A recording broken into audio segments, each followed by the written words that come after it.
Se Deus pôde usar Abrão a fim de possuir a terra através da quarta dimensão miraculosa, e se Deus pôde rejuvenescer Abraão e Sara mediante a linguagem, sonhos e visões do Espírito Santo, então você também pode operar na quarta dimensão. A Bíblia, em Gênesis 30, do 31 ao 43, registra uma linda história a respeito de Jacó. Nunca tinha gostado da porção da Escritura que se encontra nos versos 37 a 39, onde Jacó arrumou as coisas de tal maneira que as ovelhas de uma só cor pariam cordeiros de pele salpicada e malhada. Perguntava: Senhor, por que permitiste essa superstição na Bíblia? É por isso que os modernistas estão criticando a Bíblia e chamando de contos de fada. De modo que, quando chegava a esta parte da Escritura, eu a saltava, temendo e preocupando de que houvesse uma parte da Escritura na qual não podia confiar.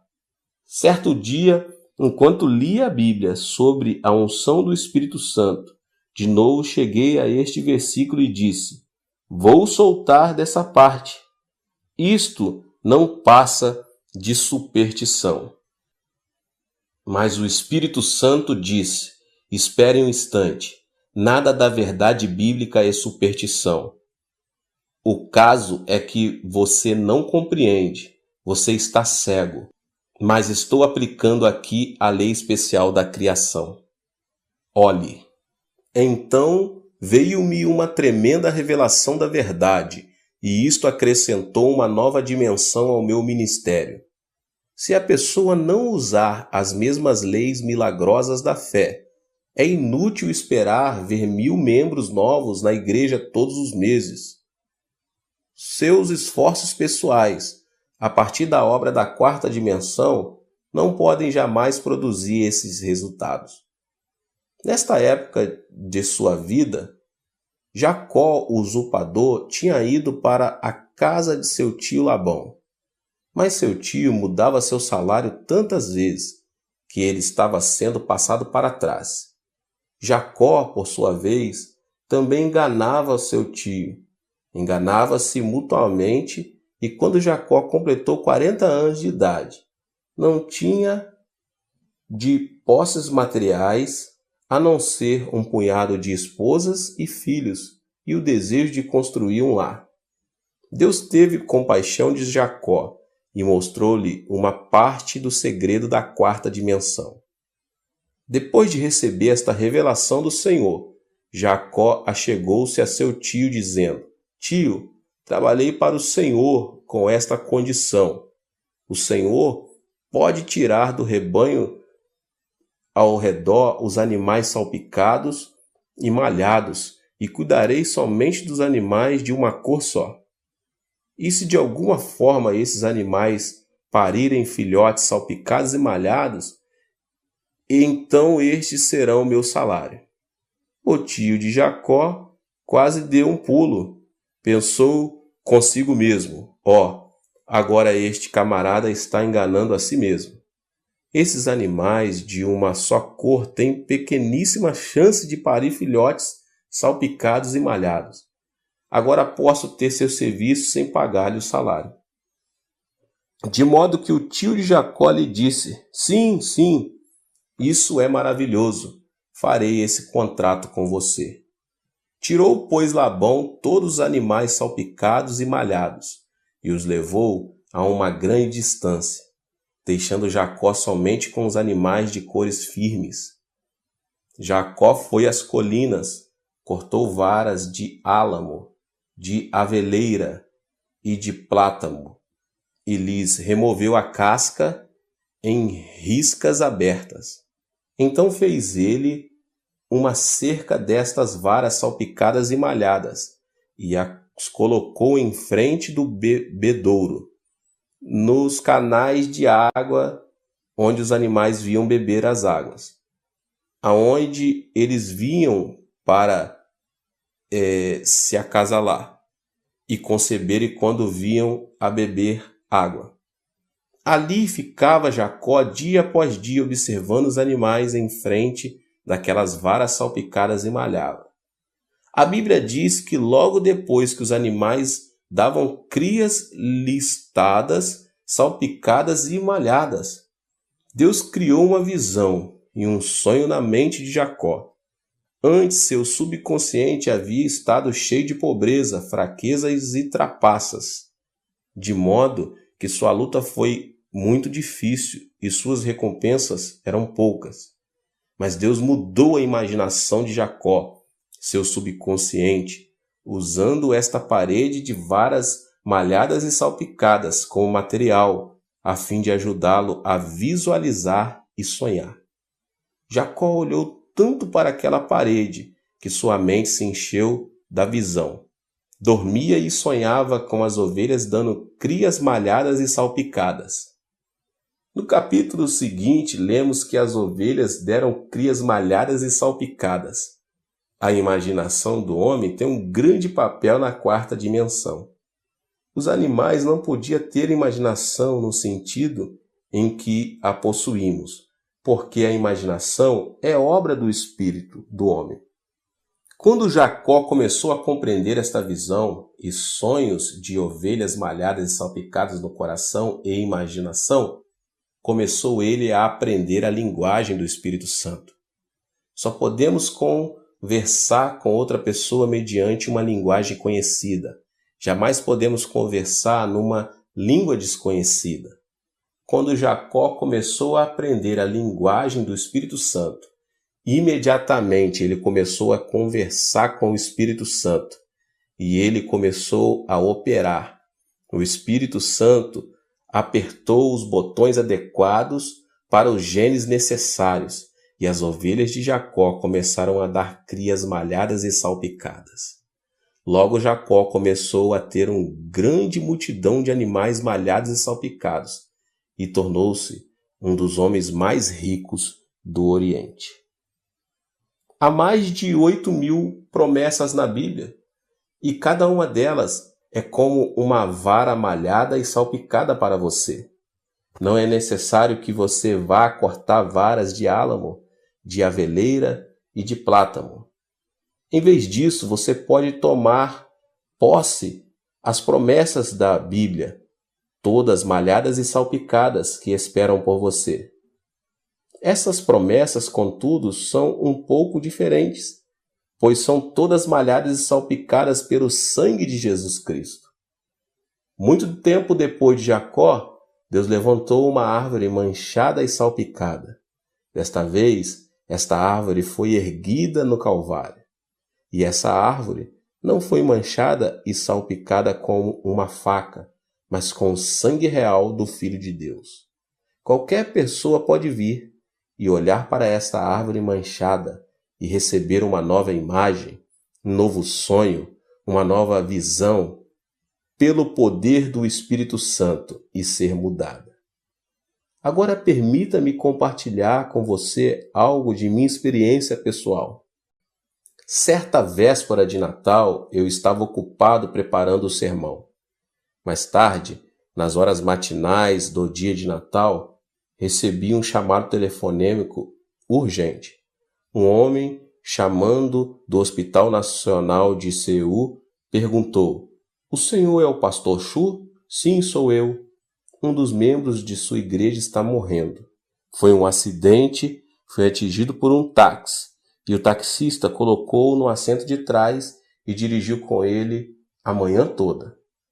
Naquela época, na Coreia, se alguém fosse atropelado e morto por um táxi, o motorista teria de pagar a quantia de $2.500 e então estaria livre de toda obrigação financeira.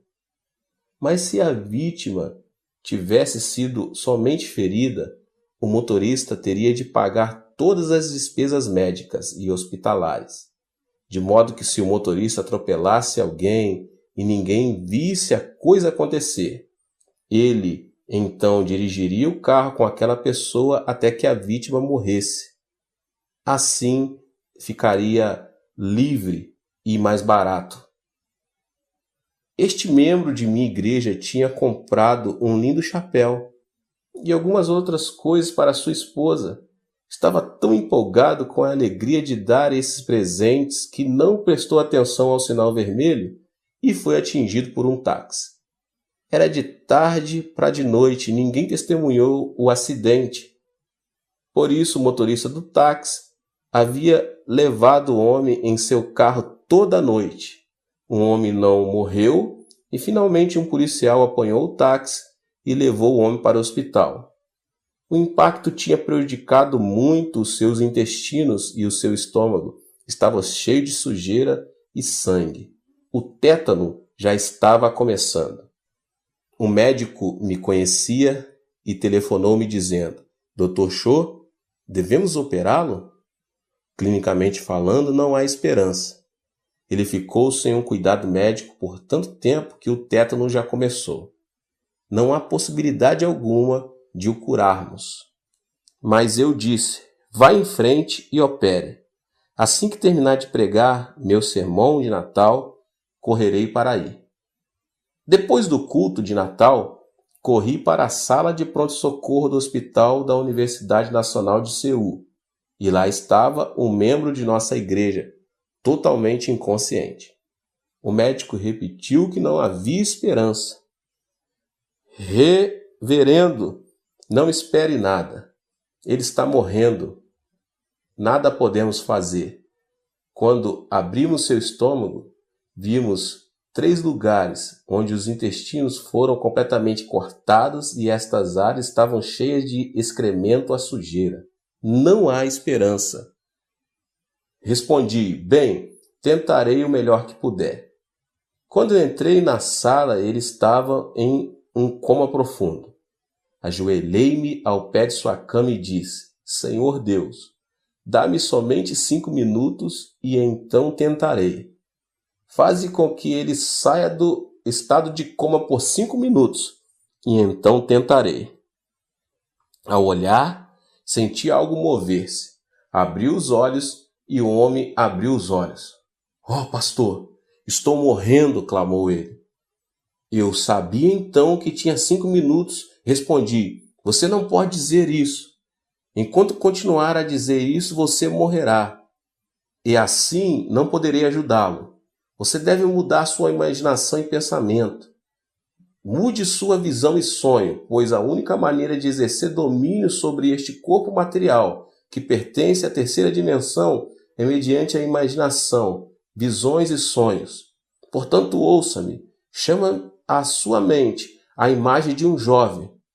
Ele diz até logo à esposa: está cheio de beleza e saúde. Vai para o escritório e termina os negócios do dia com êxito. Todo mundo o respeita e admira. Chega à noite e ele compra lindos presentes para sua esposa, que o espera em casa para o jantar. Quando ele chega, ele corre para o portão e dá-lhes as boas-vindas com um forte abraço e beijo. Eles entram em casa, tomam uma deliciosa refeição juntos e gozam uma noite tranquila. O homem de quem estou falando não é um estranho. Este é você. Pense nesse homem. Coloque essa imagem em sua mente. Olhe para esse homem e diga no seu coração: esse homem sou eu. Não forme imagem da morte. Não faça imagem de cadáver. Continue sonhando com esse homem e eu farei a oração. Você simplesmente tem uma imagem mental. Deixe que eu ore. Será que você pode fazer isso? Sim, pastor. Mudarei meu sonho. Mudarei meu pensamento. Direi que eu sou esse homem. Tentarei transformar essa visão e esse sonho em realidade. Eu vejo, clamou ele. Enquanto conversávamos, o médico entrou com os enfermeiros. Começaram a rir de mim, pensando que eu tinha perdido o juízo, mas eu estava falando sério, pois conhecia a lei da 4ª dimensão do Espírito, e este homem tinha começado a falar a linguagem do Espírito Santo. Como um missionário em campo estrangeiro que consegue um nível mais profundo de comunicação com o povo local, aprendendo a falar sua língua diretamente em vez de usar o intérprete. Assim, aquele homem moribundo havia aprendido a linguagem mais profunda do Espírito Santo. Ajoelhei-me e, segurando sua cama, orei. Querido Espírito Santo, agora ele fala a tua língua. Ele tem uma visão e um sonho. Apressa-te a entrar em seu corpo físico e exercer teu domínio. Ordeno que este homem seja feito inteiro e cheio de poder curador. Subitamente, o grupo de enfermeiros incrédulos disse: este quarto está quente demais, o calor é demais, mas o tempo está muito frio. Não havia calor, era o poder do Espírito Santo que produzia todo o calor. O cirurgião e os enfermeiros começaram a sentir o fogo. Suas orelhas ficaram vermelhas e o poder de Deus tornou-se tão forte que até sentimos a cama tremer. Para o espanto de todos, em uma semana aquele homem levantou-se e saiu andando do hospital. Agora ele trabalha no campo dos produtos químicos e está maravilhosamente bem. Sempre que vejo na manhã de domingo, sentado na galeria, digo a mim mesmo: louvado seja Deus. Falamos a língua do Espírito Santo. Criamos. Aleluia! Permita-me contar-lhe outro incidente. Certo dia, estava no meu escritório e uma senhora de cerca de 50 anos de idade entrou chorando. Pastor, meu lar está completamente destruído. Para de chorar, respondi, e conte-me o que aconteceu. O Senhor sabe que possuímos vários filhos e somente uma filha. Ela se transformou em hippie, dorme com amigos de meu marido e com os amigos de meus filhos, indo a um hotel para o outro, de uma boate para outra. Ela se tornou uma vergonha para nossa família, chorava ela. Meu marido não pode ir para o escritório, meus filhos morrem de vergonha e agora todos não querem sair de casa. Tentei de tudo, até pedi que o Senhor a matasse. Oh, pastor Chu, o que devo fazer? Pare de reclamar e chorar, disse-lhe eu. Agora posso ver claramente porque Deus não respondeu a sua oração. A senhora estava apresentando a ele o tipo errado de impressão mental. Em sua mente, a senhora estava sempre levando a ele a imagem de uma prostituta, não estava? Retorquiu ela. Sim, bem, é isso, é o que ela é uma prostituta. Se a senhora deseja vê-la mudada, então deve submeter outra impressão mental, disse. A senhora deve limpar a tela da sua imaginação e deve começar a projetar uma nova imagem. Ela rejeitou a ideia dizendo: não posso, ela é imunda, feia e desgraçada. Pare de falar isso, façamos uma nova imagem. Vamos trazer à mente outro tipo de árvore malhada e salpicada. A senhora ajoelha-se aqui e me ajoelharei em sua frente. Vamos ao pé do Calvário, levantemos as mãos, olhemos para Jesus morrendo na cruz, sangrando e quebrado. Por que está ele pendurado ali? Por causa da sua filha. Colocamos sua filha justamente atrás de Cristo Jesus. Vejamos sua filha através da cruz malhada e salpicada dele. A senhora não pode ver sua filha perdoada, lavada, nascida de novo e cheia do Espírito Santo, completamente mudada? Pode fazer essa imagem mediante o sangue de Jesus? Oh, sim, pastor, respondeu ela. Agora vejo diferentemente. Através de Jesus, através da cruz, posso mudar a imagem que tem de minha filha. Maravilhoso, maravilhoso, exclamei. Mantenha essa impressão clara, vívida e gráfica de sua filha em mente dia após dia. Então o Espírito Santo poderá usá-la, pois sua linguagem é levada através da visão e do sonho. Sabemos que estamos fazendo a imagem correta, pois estamos ao pé da cruz. de forma que nos ajoelhamos e oramos. Ó Senhor, agora Tu vês essa imagem. Querido Espírito Santo, flui para dentro desta nova imagem, desta nova visão, deste novo sonho. Transforma, realiza milagres. Então despedi essa mãe e quando ela saía era toda de sorrisos. Já não havia choro, pois a imagem que tinha da filha havia mudado. Certo domingo, alguns meses mais tarde, subitamente ela entrou em meu escritório, trazendo consigo uma linda jovem senhora. Quem é esta jovem senhora? Perguntei.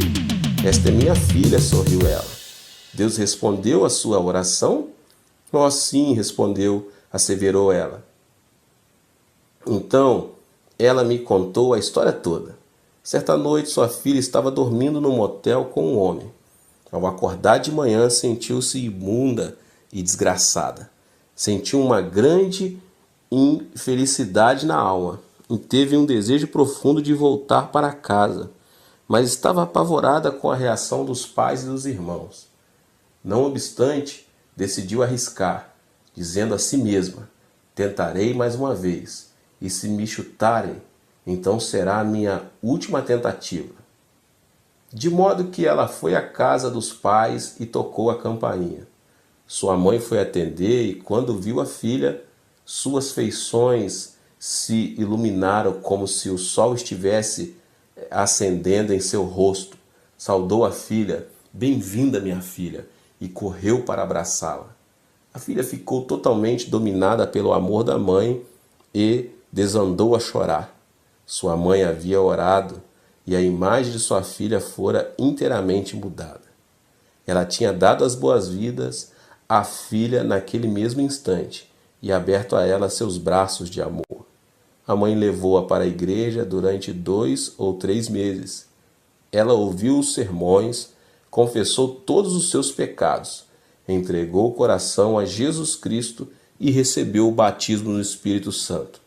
Ela se tornou uma criatura absolutamente nova em Cristo e, com o tempo, encontrou um marido maravilhoso.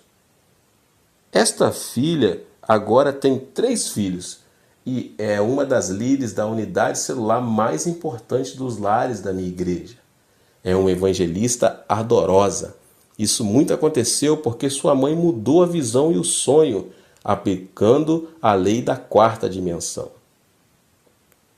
Por toda a Escritura, Deus sempre fez uso desta lei da 4ª dimensão.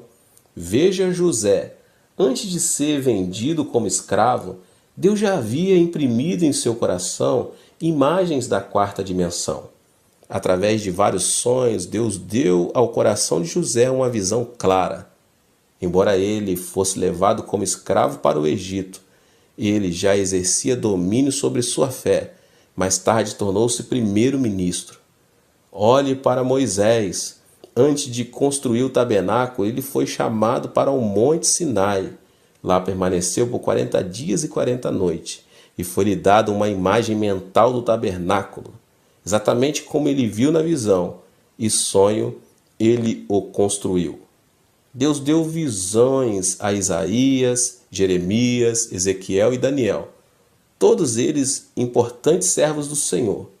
Deus os chamou à 4ª dimensão e ensinou-lhes a linguagem do Espírito Santo. Então eles fizeram a oração da fé. Isso também foi verdade com referência ao apóstolo Pedro. Seu nome original era Simão, que significa cana. Quando Pedro veio, trazido por André, Jesus olhou em seus olhos e sorriu. Sim, você é Simão, você é uma cana. Sua personalidade é tão dobrável, tão mutável. No momento você está com raiva e no outro você sorri. Às vezes você se abriga e outras vezes você mostra inteligente por ser.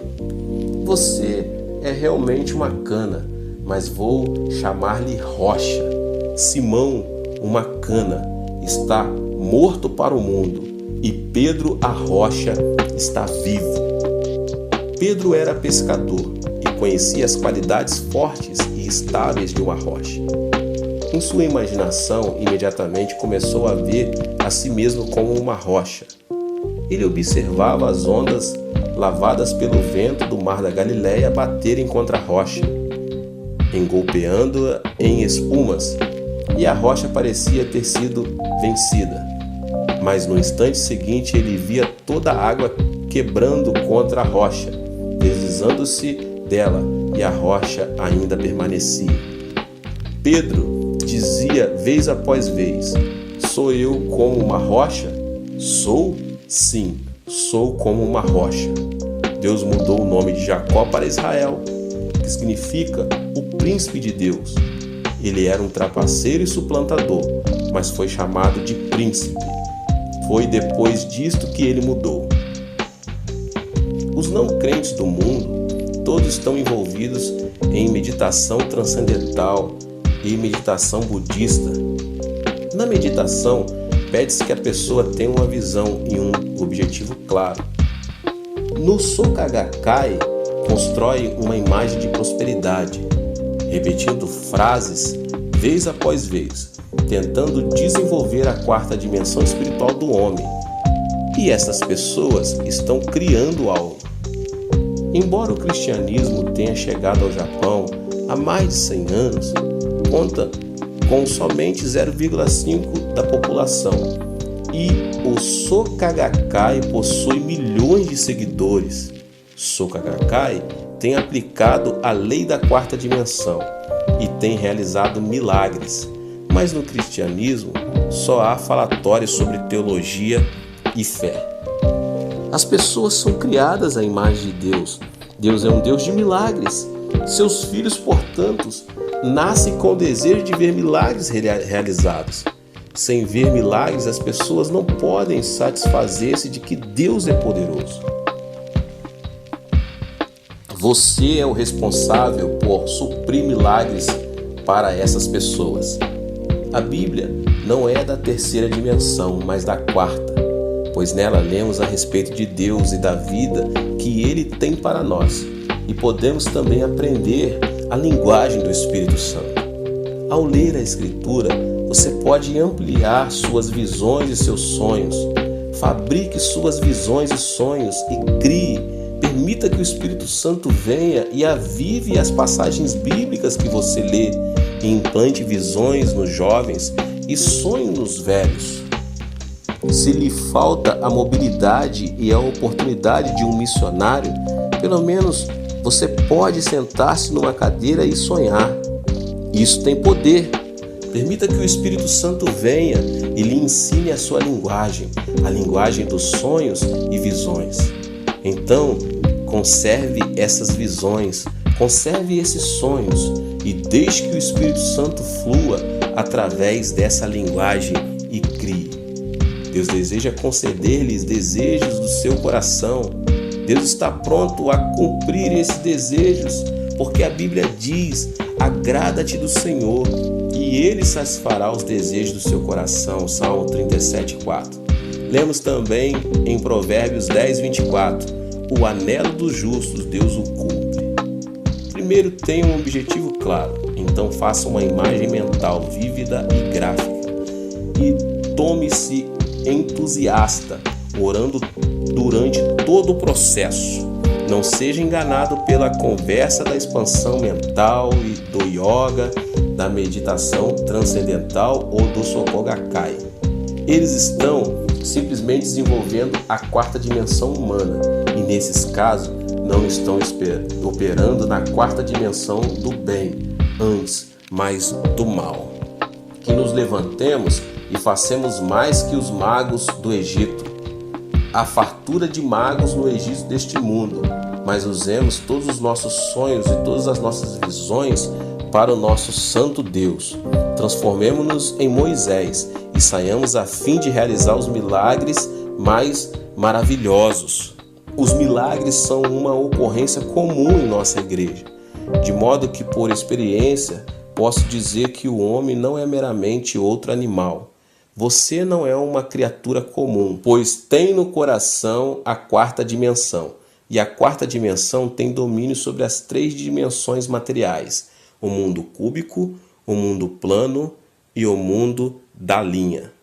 Mediante o domínio da quarta dimensão, o reino da fé, você pode dar ordem às suas circunstâncias e situações, trazer beleza ao feio, ordem ao caótico, sarar os enfermos e consolar os que sofrem. Bem, meus irmãos, Deus te abençoe. Esse foi mais um vídeo poderoso, abençoado, para abençoar a sua vida. Não se esqueça de se inscrever aqui no canal, de deixar aqui o seu like. Não se esqueça de compartilhar com mais pessoas esse vídeo. Deus te abençoe. Nos vemos. Levanto os meus olhos para os montes e pergunto: de onde me vem o socorro? O meu socorro vem do Senhor, que fez os céus e a terra. Ele não permitirá que você tropece. O seu protetor se manterá alerta. Sim, o protetor de Israel não dormirá. Ele está sempre alerta. O Senhor é o seu protetor, como sombra que o protege. Ele está à sua direita. De dia o sol não te ferirá, nem a lua de noite. O Senhor o protegerá de todo o mal, protegerá a sua vida. O Senhor protegerá a sua saída e a sua chegada, desde agora e para sempre.